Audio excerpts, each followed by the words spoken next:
Assalamualaikum warahmatullahi wabarakatuh. Alhamdulillahilladzi asbagha alaina ni'amahu zahiratan wa batinah, wassalatu wassalamu ala Rasulillah wa ala alihi wa sahbihi wa mawalah. Asyhadu an la ilaha illallah wahdahu la syarikalah wa asyhadu anna Muhammadan abduhu wa rasuluh la nabiyya ba'dah. Yang saya hormati pimpinan cabang Muhammadiyah Weleri, yang saya hormati ini senior saya Pak Teguh Suhadi, Bapak Ibu, saudara-saudara, adik-adik, dan hadirin wal hadirat yang pada kesempatan pagi hari ini hadir di Pendopo Kecamatan Weleri. Tadi karena sudah disampaikan oleh Pak Mabrur bahwa saya dosen ilmu politik, maka saya kemudian mengubah tema ini, karena nggak dikasih tema, temanya bebas. Kultum itu kuliah terserah antum. Ya, tidak kuliah 7 menit, tapi nanti 70 menit. Nah, karena tadi sudah dikenalkan bahwa saya adalah dosen ilmu politik, maka saya ingin menyampaikan tentang pentingnya kekuasaan. Ibu-ibu dan bapak-bapak, kalau mendengar kata politik itu sebel atau seneng? Seneng atau sebel, Pak? Loh kan masih ada dua ya kan? Ada yang seneng, ada yang sebel. Nah, harus bagaimana kita ini kalau mendengar kata politik atau mengalami politik atau menghadapi situasi politik. Nah, itu harus bagaimana kita? Nah, ini tugas saya ya kan. Kalau biasanya kalau sebagai ustadz yang ngomongnya tentang Al-Quran, tetapi ternyata di dalam Al-Quran juga banyak ayat yang berbicara tentang kekuasaan, atau ayat yang sebenarnya tidak berbicara tentang kekuasaan tapi dihubung-hubungkan dengan kekuasaan. Nah, ini masalah ya. Ayat yang berkaitan dengan kekuasaan disalahpahami, tidak dipahami sebagai ayat tentang kekuasaan, tapi sebaliknya ada juga ayat-ayat yang tidak berkaitan dengan kekuasaan tapi diseret-seret ke kekuasaan. Nah, maka pagi hari ini kita akan membahas tentang bagaimana Al-Quran, hadis Nabi, perkataan sahabat, bahkan mungkin nyanyian-nyanyian yang kita kenal sehari-hari sebenarnya memberikan panduan yang bagus untuk kehidupan politik kita. Bapak dan Ibu semua, saya juga punya pengalaman. Waktu saya kuliah di UI, waktu kuliah S3 Ilmu Politik di Universitas Indonesia, saya menulis disertasi tentang dinamika antara Islam dan nasionalisme di Turki dan Indonesia. Dari situ saya mengetahui, walaupun tidak banyak, bahwa politik ini sangat penting bagi kita semua.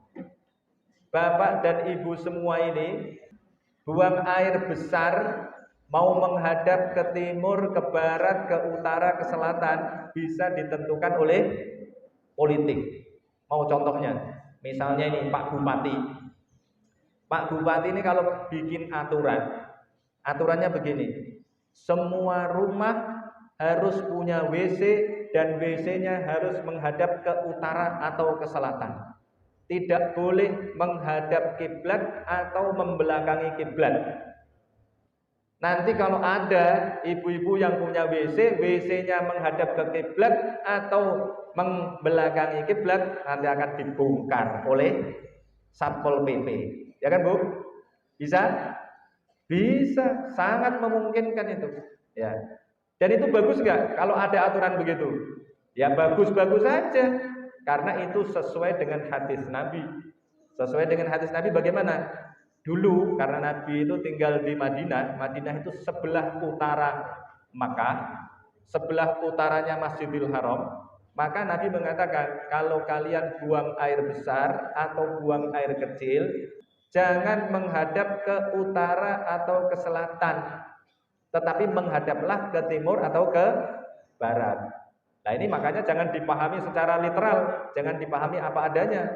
Kalau sekarang kita gunakan hadis itu, jangan menghadap ke utara selatan, menghadaplah timur ke barat, timur atau barat, maka justru salah ya kan? Karena maksudnya bukan begitu. Maksud Nabi adalah agar kita tidak menghadap ke kiblat atau membelakangi kiblat. Nah, ini saya akan langsung masuk ke dalam Al-Qur'an. Nanti juga ada hadisnya, nanti juga ada perkataan sahabat, ada nyanyian. Nanti ibu-ibu dan bapak-bapak nyanyiannya ini sudah hafal. Tapi berdasarkan riset saya, banyak yang tidak sadar bahwa lagu ini adalah lagu politik. Dalam Al-Qur'an ada ayat yang berbicara tentang khalifah. Kemudian sistem politiknya namanya khilafah. Tapi khilafah di sini bukan khilafah seperti dikonsepsikan banyak orang. Kalau disebut kata khalifah, ingat berapa ayat dalam Al-Qur'an? Ada 2 ayat di dalam Al-Qur'an. Yang pertama adalah di surat Al-Baqarah ayat 30. Wa idz qala rabbuka lil malaikati inni ja'ilun fil ardi khalifah. Dan ketika Tuhanmu mengatakan kepada malaikat, aku ingin membuat khalifah di muka bumi. Nah, kalau ayat ini dijadikan sebagai argumen atau dasar bahwa ini ayat politik, nah ini tidak tepat.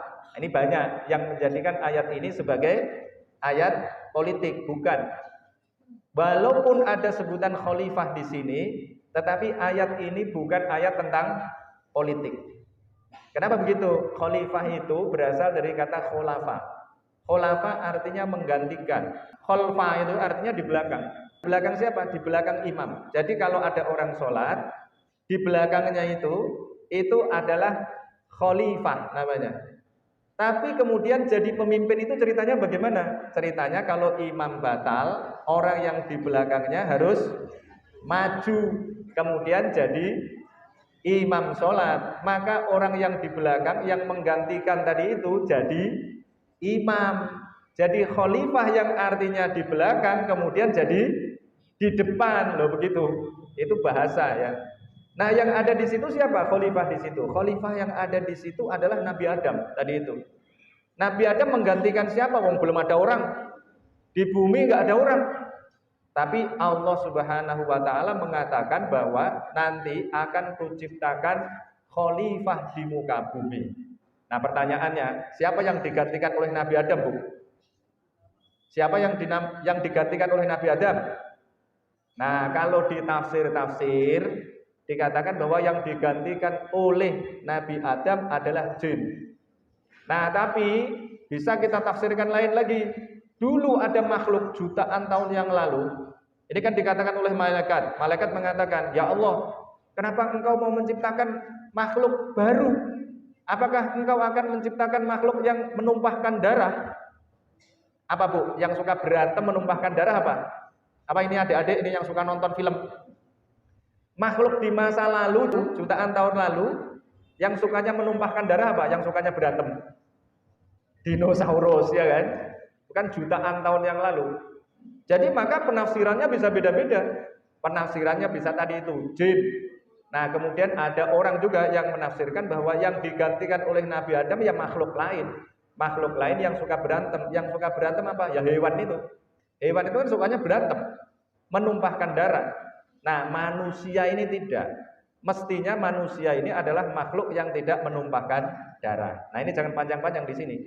Kemudian di dalam surat Shad ayat 26 ada kata khalifah lagi. Allah Subhanahu wa taala berfirman di dalam surat Shad ayat 26, "Ya Dawudu, inna ja'alnaka khalifatan fil ardi, fahkum bainan nasi bil haqqi wa la tattabi'il hawa fayudillaka an sabilillah. Innal ladzina yadilluna an sabilillah lahum adzabun syadidum bima nasu yaumal hisab." Wahai Dawud, sesungguhnya kami, kalau tadi itu di surat Al-Baqarah ayatnya adalah inni ja'ilun, ini. Kalau ini di dalam Al-Qur'an itu berarti cuma aku aja, aku Allah. Tapi kalau inna itu berarti Allah kemudian dijalankan oleh yang lain. Misalnya Allah menurunkan wahyu. Yang menurunkan wahyu siapa, Bu? Allah, ya kan? Yang menurunkan wahyu Allah. Tapi yang membawa wahyu kepada Nabi Muhammad siapa? Malaikat Jibril. Nah, bapak-bapak dan ibu-ibu ini diciptakan oleh Allah apa enggak? Diciptakan oleh Allah. Tapi yang bikin bapak dan ibu siapa? Bapak dan ibunya, ya kan? Nih, ada anak di sini nih. Yang bikin siapa?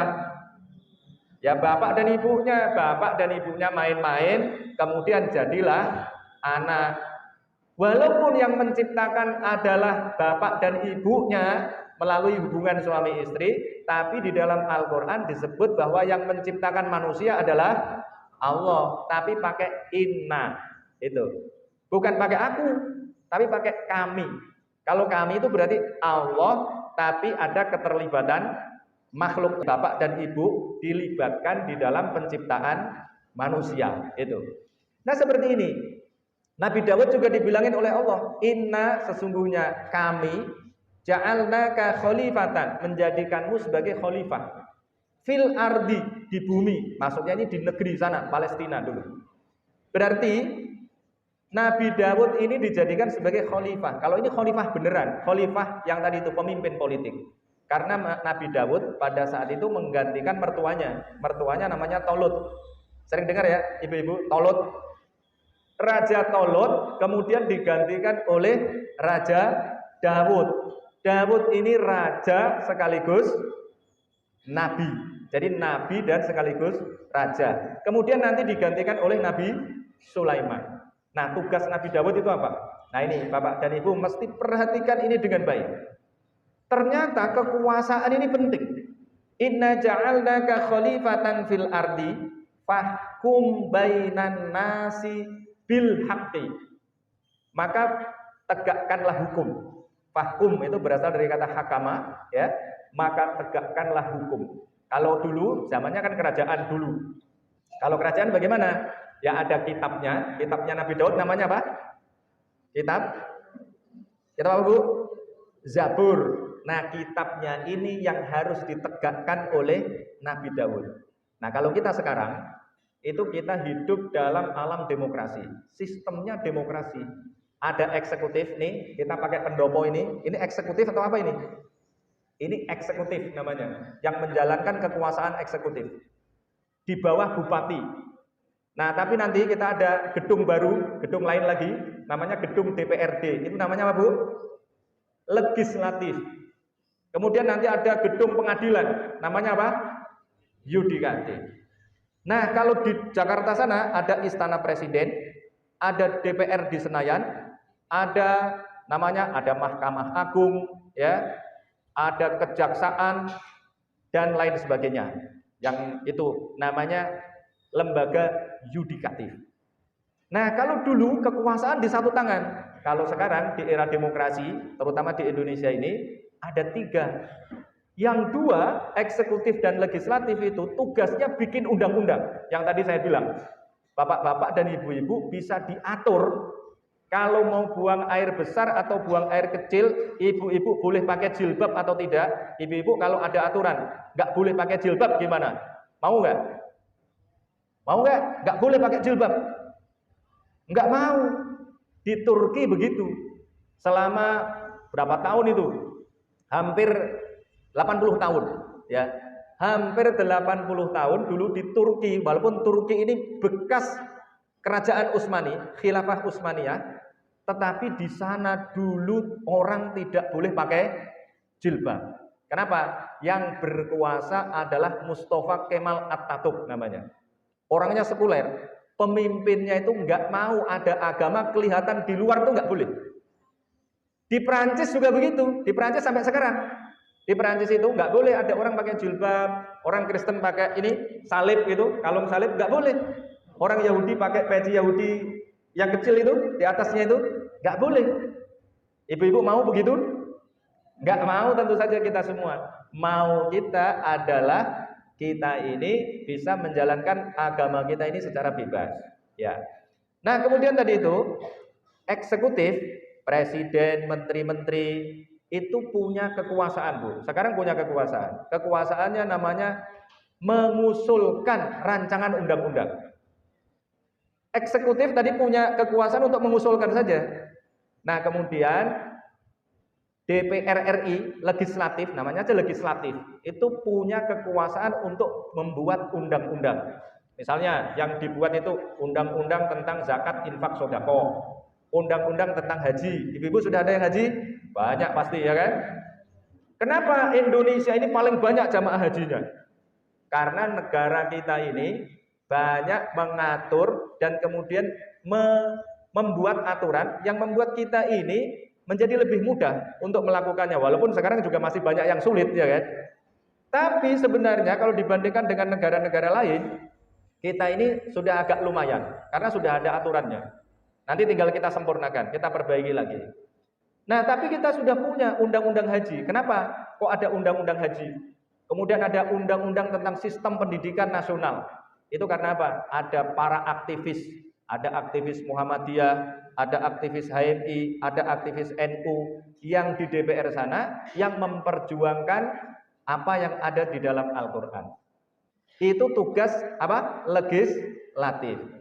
Ini kalau bapak-bapak dan ibu-ibu punya wakil-wakil yang baik, mereka akan memperjuangkan yang baik. Tapi kalau wakil-wakil ibu, pemimpin-pemimpin ibu adalah orang-orang yang tidak baik, maka yang diperjuangkan adalah yang tidak baik. Gitu aja. Contohnya, bapak-bapak dan ibu-ibu kesini pakai helm enggak? Yang mestinya pakai helm ya kan?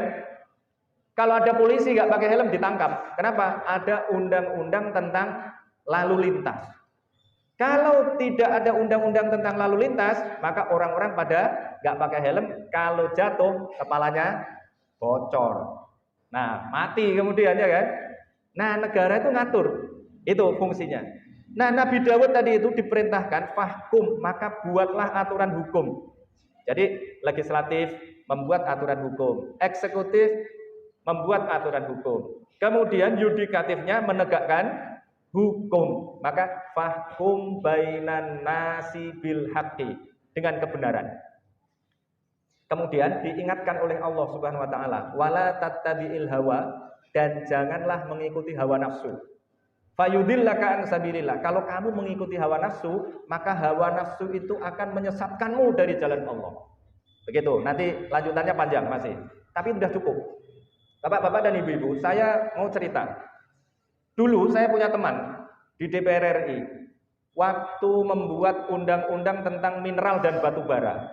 Jadi bapak-bapak dan ibu-ibu, tahu nggak kalau mineral dan batu bara, itu kan ada perusahaan batu bara. Ini Pak Teguh pasti tahu. Kalau batu bara kita, minyak kita, sumber daya alam kita ini dikelola dengan baik, bapak-bapak dan ibu-ibu tinggal ngaji tok nih, nggak usah ngapa-ngapain, nggak usah pergi ke pasar, nggak usah kerja, nggak usah pergi ke kantor, tiap bulan akan dapat duit berapa? Tahu? Belum tahu, Bu? Bisa dapat duit 20 juta. Jadi kalau negara ini dikelola dengan benar, nanti silahkan dicek itu. Yang bilang begitu Pak Mahfud MD, ya senior saya, seniornya Pak Mahfud, Pak Teguh juga. Jadi kalau dihitung itu kekayaan negara kita ini, kalau kita mengelola negara kita dengan benar ini, maka kita akan mendapatkan uang 20 juta per bulan. Bayi lahir cengker itu dapat berapa, Bu? 20 juta. Mana negara ada yang begitu enggak? Ada, Pak, di Qatar sana. Orang lahir itu langsung dikasih fasilitas. Mau melahirkan ibu-ibu, kalau mau melahirkan itu langsung sudah ada rumah sakitnya. Kalau rumah sakitnya di situ nggak sanggup, harus ke luar negeri, langsung diterbangkan ke luar negeri, gratis. Kalau ini ada yang belum menikah, mana yang belum menikah? Mau menikah, ya sudah ada suaminya, kemudian dinikahkan, langsung dikasih rumah. Loh, silahkan itu dicek. Loh, negara yang benar itu begitu. Kalau pemimpinnya benar. Maka ini tadi itu Nabi Daud dipeseni oleh Allah, kamu harus menegakkan hukum dengan benar. Fahkum bainan nasi bil haqqi wala tattabi'il hawa fayudillaka an sabilillah. Berarti ada di dalam Al-Qur'an. Berarti di dalam Al-Qur'an ada ayat politiknya enggak? Ada ayat tentang kekuasaan? Ada. Nanti yang lain masih banyak. Nah, fungsi kekuasaan itu apa? Bapak-bapak dan ibu-ibu pernah enggak doa ini? Rabbi adkhilni mudkhala sidqin wa akhrijni mukhraja sidqin. Terus waj'alli min ladunka sultanan nasiro. Nah itu dia. Doanya gimana Bu? Rabbi adkhilni, ya Allah, ya Tuhanku, masukkanlah aku ke tempat masuk yang benar, mudkhala sidqin. Wa akhrijni mukhraja sidqin, dan keluarkanlah aku ke tempat keluar yang benar. Waj'alli min ladunka, dan jadikanlah untukku dari sisimu sultanan nasiro. Sultanan nasiro itu diserap ke dalam bahasa Indonesia menjadi sultan. Ibu-ibu tahu sultan? Sultan siapa Bu? Sultan Hamengkubuwono. Sultan Hamengkubuwono itu siapa? Raja Jogja. Maka sultan itu artinya kalau dalam bahasa Indonesia menjadi penguasa. Sultan itu artinya adalah kekuasaan. Kekuasaan yang bagaimana tadi itu? Sultanan nasiro. Kekuasaan yang menolong. Maka bapak-bapak dan ibu semua, ini kekuasaan ini harus kita pahami sebagai sarana yang bisa menolong kita. Jadi kalau ada pemimpin kok yang tidak menolong kita, itu tidak sesuai dengan Al-Quran.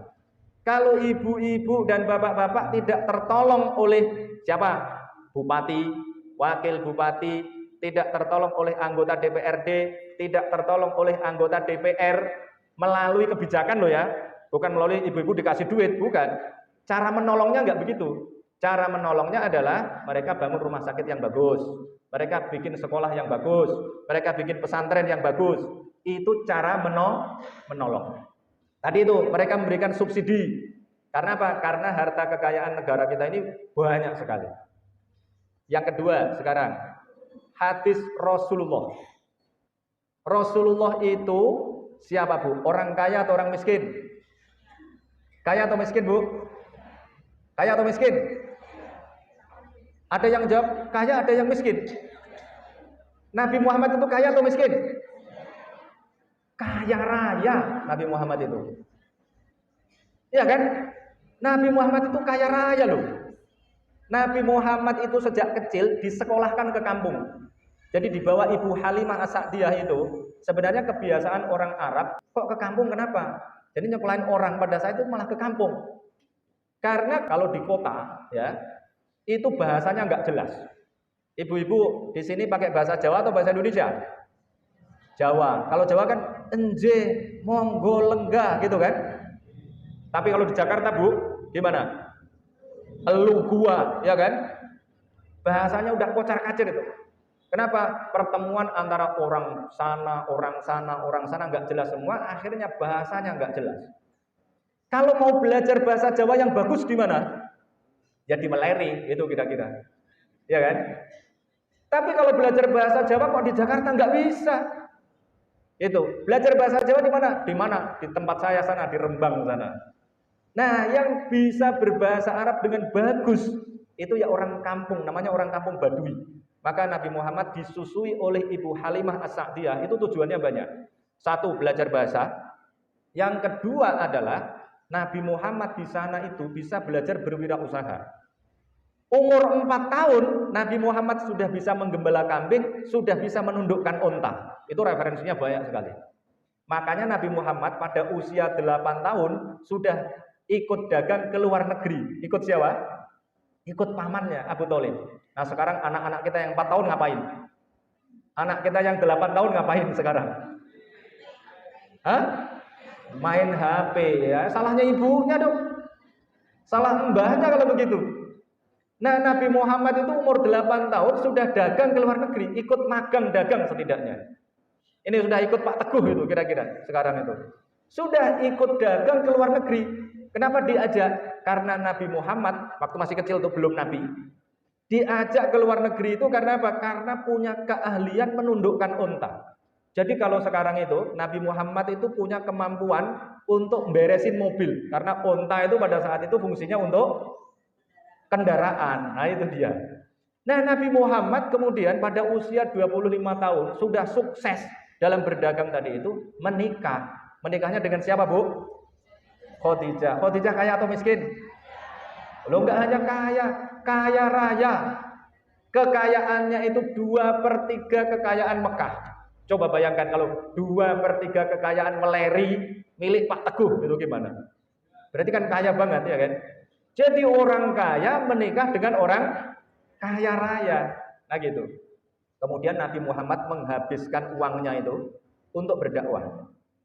Nabi Muhammad dengan istrinya sampai Ibu Khadijah itu, jadi Ibu Khadijah itu ketika menikah dengan Nabi Muhammad, habis menikah itu dia bilang begini sama Nabi Muhammad, suamiku, kamu tahu kan saya ini orang kaya raya, kamu boleh menghabiskan uangku ini untuk apapun yang kamu inginkan. Coba kalau ibu-ibu sama bapak-bapak bilang apa, Bu? Habis nikah, ya kan? Kemudian bilang apa sama suaminya? Duitmu, duitku, duitku, duitku, kan gitu toh? Ya, duitmu, duitku, duitku, duitku. Ya kan? Bilang gitu, Bu. Ibu Khadijah enggak begitu. Kenapa begitu? Karena Ibu Khadijah ini cita-citanya menjadi istri Rasul yang terakhir. Nah, kalau ibu-ibu dulu cita-citanya punya suami siapa? Pak Camat atau Pak Bupati? Atau enggak